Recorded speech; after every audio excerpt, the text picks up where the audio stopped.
All right, gang, this is our last module, module 16, reduction oxidation reactions, and we're going to work on our on your own questions. I wanted to let you know that I am attaching a tips and tricks for module 16, and it gives you basically all your data, all the rules that they go through in that lesson are on these three sheets. One of the ones I want you to really note is this one. It's when trying to figure out an oxidation number that's and whether it's been oxidized or reduced. There's this little guy here, and it's really going to be helpful. You're going to see it a whole bunch as we do it. And then this last one talks about batteries, because our last little section talks about batteries. So we will be referring to them. I just wanted you to keep track of them. Make sure you print them out. It'll be really useful for you. Okay, on your own, 16.1. Good news is there's no stoichiometry in this whole chapter or module, so it will be a lot easier to deal with, and we can just be grateful for that. The question is, what is the oxidation number of phosphorus in each of the following substances, given that O has an oxidation number of -2?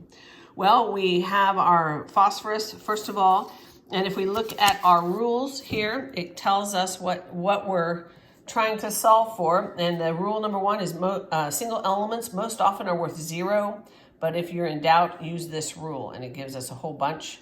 The oxidation number for that atom is equal to the charge of the substance divided by the number of atoms present. Well, we're going to use number one here for that one. We know that it's P is 0 because it's a single substance, so we go ahead and put our 0. In B, P is 3 minus.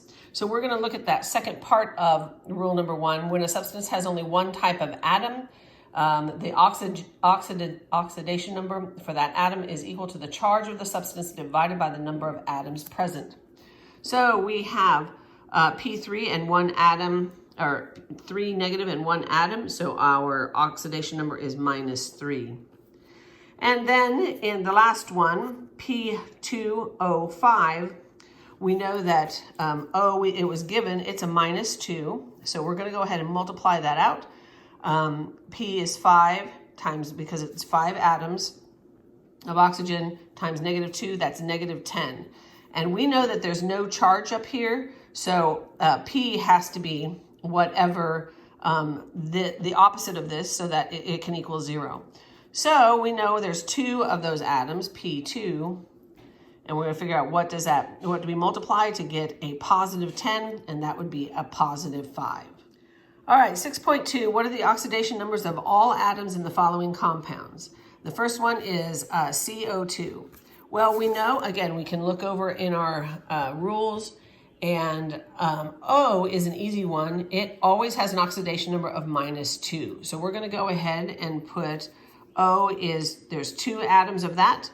It's -2. We're going to multiply those two together, and we get a -4. So the C, since there's no plus or minus here at the top of the molecule, we're just going to try to make this number -4. We have to do something to make it a 0. So therefore, C has to be a +4. So C is +4, O is -2. Okay, B, S8. So since there's 8 molecules of S, we're going to do the second part of this first rule. When a substance has only one type of atom, the oxidation number for that atom is equal to the charge of the substance divided by the number of atoms present. All right, the charge of the substance is 0, and so 0 divided by 8 is 0, so S is 0. And we just know that if you have a single element, then the probability, no matter what the number is, if there's no charge, it's going to be 0. All right, BF4, negative. So if we look on our chart here, fluorine is always a -1 oxidation number. So we automatically have that bit of information. So F is -1 times 4, because there's 4 atoms of F, of fluorine. So that equals a -4, right? Now, we have to find out what B is. But look, there's an extra negative sitting there. We have to take that into account when we calculate for B. So we need to have 1 less in the positive than F did in the negative. So that would make B a +3. Okay, +3 minus 4 is -1. And so that we know we're correct there. D, N2H2. Well, according to our thing over here, if H is just with one other type of atom and it happens to be a metal, it's -1. Otherwise, H's oxidation number is +1. So H is +1 times 2 equals a +2. And we know that N is 2 molecules as well. So we just need for it to equal, since there's no charge, equal a -2. So if N is a -1 times 2, that equals a -2. So it's H is a +1, N is a -1. ClNO, it looks like CNO, but it isn't. It's ClNO. So we have chlorine, N and O. As we look here, we know that oxygen is a -2. And we know that as we look through, anything else? Look, if all else fails, we have this general rule. Group 7A are -1, and Cl fits in that. But I'm not seeing N fit into anything, so we're going to use that as our rule. So O is -2, and we know that Cl, according to our last general rule, is -1. So -2 plus -1 is -3. There's no charge here, so N has to be a +3. So Cl is -1, O is -2. So add those together, you get -3. N has to be +3 because there's no extra charge. F, we have Li and H2. All right, well, we should be remembering H's pretty soon because we have to look it up so often. H's and O's are the two that we'll know most well. So H is +1 unless it's just one other element and it happens to be a metal. So H is a +1. There's 2 of them, so we know we're dealing with a +2. And Li, if we go over here to the top rule, if your molecule has more than one type of atom, use these rules. Group 1A metals have a +1, and there's our lithium right there. So we know lithium is a +1, H is a +1, but it's times 2, so it's a +2. And so again, adding the +2 and a +1 gets a +3, so N has to be a -3 this time. So Li is +1, N is -3, and H is +1. All right, let's go to the next one. PO4 to 3 negative. So we look at our O's. We should be getting used to just knowing them. An oxidation number of -2. So and there's 4 molecules of that. So we take O, -2 times 4, that's -8. But we need to have a -3 left over. So we can only, we can't absorb all of those molecules in the positive. We can only absorb some. So P equals +5 because +5 minus 8 is a -3, and that's what we have left over. So P is +5, O is -2. All right, and C, NO2, 2. So we have Ca, NO2, 2. So we have Ca, N, and O. Well, we know that, again, O is -2. We don't really need to look that up much anymore. We can look up here. We're going to take our one of our second level of rules and see if we can find Ca. Yep, there it is. Ca, and so it has a +2. So we know Ca has a +2 and O is a -2, and there's 2 O's and 2 more O's. So 2 times 2. So -2 times 2 times 2 is a -8. So we have a -8 and a +2, and we know that there's 2 N's because this whole parentheses thing makes the outside 2 fit the N as well. So we've got to figure out what that number is going to be. If we take -8 minus, or -8 plus 2, we get a -6. And we're going to cut that in half because we know there's 2 molecules of N. So a +6 divided by 2 is a +3. So it's Ca, +2, N, +3, O, -2. All right, 16.3. An atom changes its oxidation number from +7 to a -1. Was it oxidized or reduced? How many electrons participated in the change? So what I'm going to do is use this formula here. So I'm going to put down the number we started at minus, we're looking for this number, equals the number we ended up. So if I do that, I have +7, 7,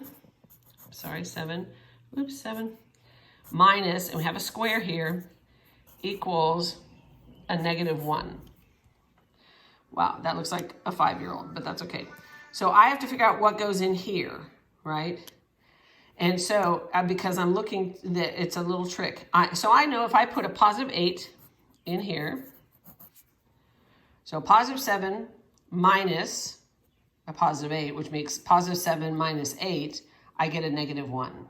So you kind of have to do a reverse, a little bit of reverse algebra there, but it's just substitution. And I also know that if the according to this, my little rules, if the number in the box is negative, it's LEO, which is lost electrons oxidized. If the number in the box is positive, then it's G, it's GER, gained electrons reduced. Well, the number in the box is positive, so it's GER, it gained electrons, therefore it was a reduction, it was reduced. And how many electrons participated in this change? There was 8. All right, 16.4. An atom goes from an oxidation number of +2, wow, to a +6. Was it oxidized or reduced? How many electrons participated in this charge? All right, so we're going to use our little box formula that I have here in your worksheet. The number started minus something equals the number ended up. So I've already built that for you. +2 minus something equals a +6. So if we're having to get to a +6, so in order to get there and we're subtracting, we have to have a -4, because the -4, I'll just go over here because my handwriting is neater. A negative of a negative is a positive. So a +2 minus a -4, which makes this whole thing a +4, equals a +6. So the number in the box is negative, so it's LEO, so it's lose electrons, and it's oxidized by 4. Okay, all right. For each of the following, determine whether or not it's a redox reaction. If it is, identify the atoms whose oxidation numbers are changed and tell whether they were oxidized or reduced. So this is what my paper looks like. All right, so I'm going to go step by step with you with each of them. All right, 15.5a, we have Cu2 positive plus Zn equals Zn2 positive plus Cu. So we know that since these are just by themselves, they're poor little lonely atoms, that they're going to be 0. So Cn goes from a 2 positive to a 0. Ooh. And Zn goes from a 0 to a 2 positive. So now I've got my little formula right here, and we're going to take Cu goes a +2, and it ends up at 0. That's my 0. So what can I do to get rid of my +2 to make it a 0? Well, I just subtract a +2, right? That's easy enough. And Zn starts at 0 and it ends at +2. So what can I subtract from a 0 to get a +2? Well, we have to turn this into a plus, right? And we do that by making the number negative. All right, now we can use that information and decide which one's GER and which one's LEO. Okay, so we know if the number is in the box is negative, then it's LEO. If it's positive, it's GER. So this is LEO, zinc is LEO, and Cu is GER, which means the copper gained electrons, so it's a reduction, and zinc lost electrons, so it's an oxidation.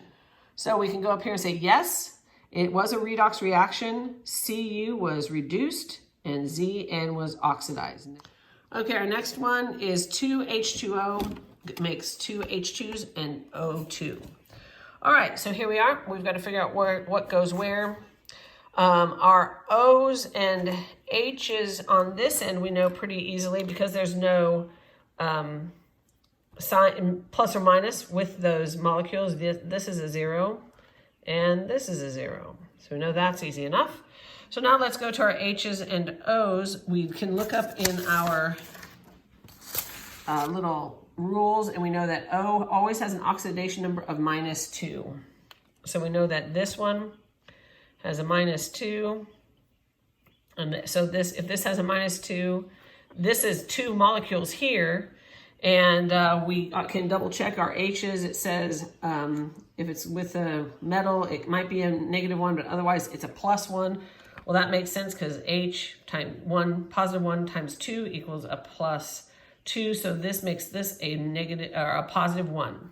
So H is a +1 and O is a -2, and they both go to 0 upon reacting. So now we just have to fill that out for each of these to find out whether it's a LEO or a GER. So we have a +1 with this, with H, and we're going to 0. If we're trying to get a +1 and get it to 0, we just have to subtract another +1, and that will get us to 0. With oxygen, it's a -2, and is also going to 0. So a -2 minus a what equals a 0. Well, we know that has to be a -2 because we have to make this into a positive. -2 plus 2 equals 0. All right. So now we know if it's negatives, again, according to our information here, if the box is negative, it's LEO. If it's positive, it's GER. So this is negative, it's a LEO. And this is positive, it's GER. So this one has lost electrons, O lost electrons, and H gained electrons, which means H is in a reduction and O is oxidation. So on our sheet, we can see that it is was reduced and O was oxidized. Let me show you this one, C. And when we look at all of the information for this reaction, Na stays +1, Cl stays a -1, Ag stays a +1, and F stays a -1. And we need to double check that by looking at our sheet. So group 1 metals, Na, they always have an oxidation number of +1, which we put there. And then, which makes Cl automatically a -1. F, fluorine, always has a -1 oxidation number. So there's our -1 there, which means Ag is positive. And then when we shift it around, our Na becomes positive, our F becomes negative automatically. And then with our other one, we have to go down to this last rule. Cl are -1s when in doubt. And our Cl becomes a -1 here, which makes Ag a +1.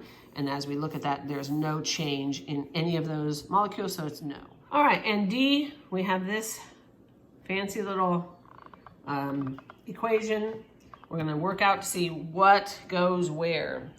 All right, so according to our rules, we have oxygen makes a -2 in almost every case. H is +1, and I think Ca, which is in the group 2 metals, it's always a +2. So let's see if we can kind of fill that out just a little. Ca, well, look, it's not a +2 here because it's by itself, so it's a 0.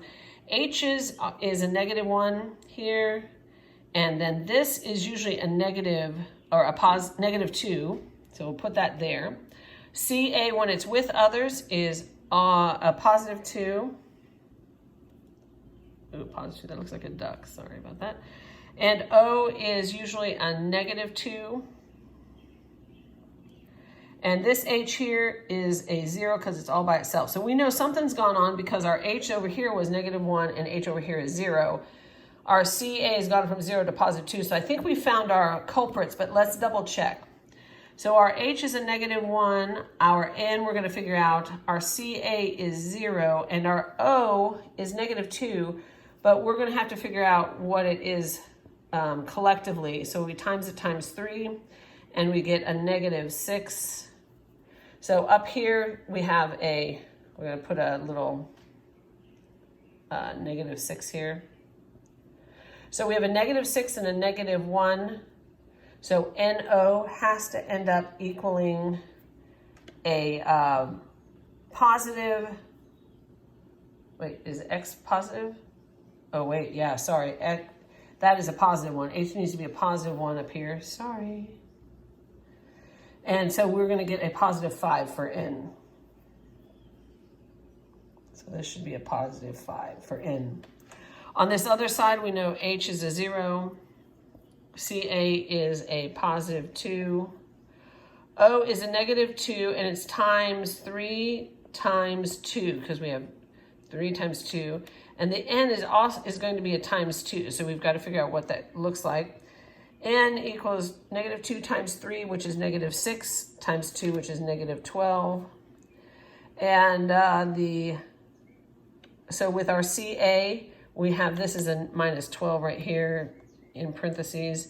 So a minus 12 plus 2 is minus 10. And we know N has to be 2 of them, so we know it has to be a plus 5 in order to get that to a 0. And that makes our N's the same. So we have our H's are different and our CA's are different. So H goes to positive 1 to 0, and CA goes to 0 to a positive 2. So if we fill in for our little formula here, we have a positive 1 here and a 0. So to get something from a positive 1 to a 0, we're going to subtract a positive 1, right? And then in the calcium, we're going from 0 to a positive 2. And so to subtract something from 0 to get to positive 2, we have to use our negative. So it'll be a negative 2. So according to what we've seen before, if it's negative, it's Leo. If it's positive, it's Ger, which means this is gained reaction or gained electrons reduction. So our H went into reduction and our calcium went into oxidation. And that's what we have there. Yes, it's a redox. C was oxidized, O was reduced. All right, for 16.6, a galvanic cell runs on the following chemical equation. Draw a diagram for this galvanic cell labeling the electron flow, the anode and the cathode, and the positive and negative sides of the galvanic cell. Okay, so the first thing we have to do is decide which is losing atoms and which is gaining. So we know that H is positive, so it has to be a positive 1 here because it's required according to our second rule. When a substance has only one type of atom, the oxidation number for that atom is equal to the charge of the substance divided by the number. So we have a charge here divided by the number of atoms. That is a positive 1. This is 0 because that's what our first rule says. This is 2H2, but look, there's no charge here, so that's a 0. And then this is 2 positive, and according to that rule we just looked at, this has to be a positive 2. All right, so we know that H is going from a positive 1 to 0, and N is going from 0 to positive 2. If we use our little box here to make sense of the world, we have a plus 1. We're trying to get it to 0. So that makes this a plus 1 in here because we're going to subtract a positive 1 to get to 0. In this, we're going to start with our 0 and subtract our box equals a positive 2. So if we're going to subtract something, we have...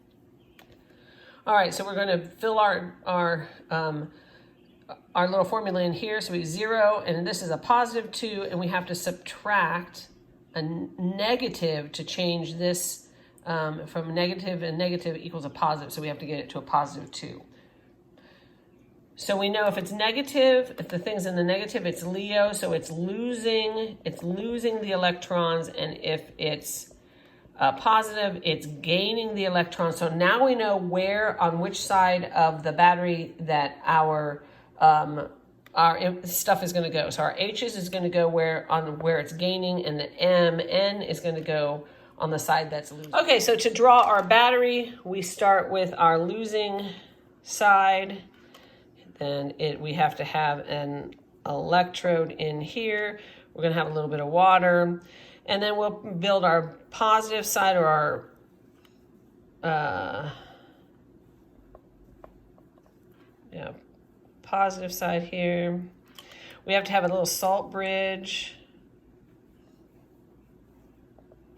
There's our little water. And we have to show our directional flow. So now we have looked at our batteries. This is all the information from our batteries. It tells us our galvanic cell and how to figure out if it's positive or negative. And we have a little trick that says if it's annoying, it's negative. And annoying sounds like anode. That's an N, sorry, N. So a negative is annoying, it's an anode. Our positive side is our cathode, and I said because it has a cat in it, and cats are like having friendly little pets, even though not all cats are friendly, but it's positive. So the anode is the negative side, the positive is the cathode. We have our stuff moving from the negative to the positive because that's what everyone wants to be, moving towards the positive. When it also tells us that our Mn is a solid, we saw that in our formula or in our reaction. So our Mn is here, and then it's going to flow toward the H2 here, our H positive here, our solution there. And I think that is all we need to do for that one. Oh, we need to put that this is an electrode. Okay, so that's, hopefully yours is prettier than mine. I just want you to know mine, actually, when I'm not trying to focus on everything else, looks not too bad. Okay, so we have to do the same thing on 16.7 with this reaction here. So I've written it up. We can go ahead and start to figure out which side is getting the electrons and which is losing them. We know here we have our Cl, even though there's two of them, there's no charge, so that's a 0. Our Al here is also a 0 because it's all by itself. Our Al here is a 3+, so we know it goes to a positive 3 because that's what it says to do. If it has a charge, we need to reflect that in our oxidation or reduction, and this is same here for -1. So our Cl is going to go from a 0 to, whoops, this should be an equal sign, Cl to -1, and then our Al is going to go from 0 to a positive 3.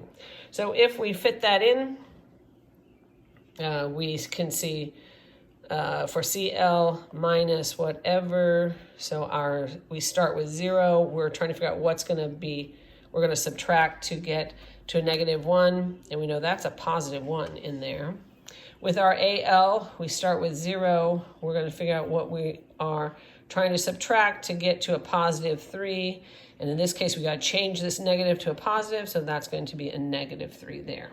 We know that if it's negative, it's Leo here losing, so we know that the aluminum is losing electrons and that the Cl is it's gaining the electrons. So now we know where we're going to put this information on which side of the battery parts. Okay, so I've already drawn this up a little bit just to make it less distressing to watch. We know that we're going to put our anode, our negative, on the one side, and since it's negative, it's annoying, so that's our anode there. We know that if it's got a cat in it, it's positive because a cat is a cute little pet, and so that's our cathode. Because this is a solid and it is it's losing electrons, we know that this is our aluminum, and then this is gaining electrons, so this is going to be our Cl2. All right, and then we need to show where our flow is, and it's always from the negative to the positive because that's what we all should be aiming for. I think that's it. Yeah? Yep. That's it. Oh, wait. I forgot again. Electrode. So, that's all.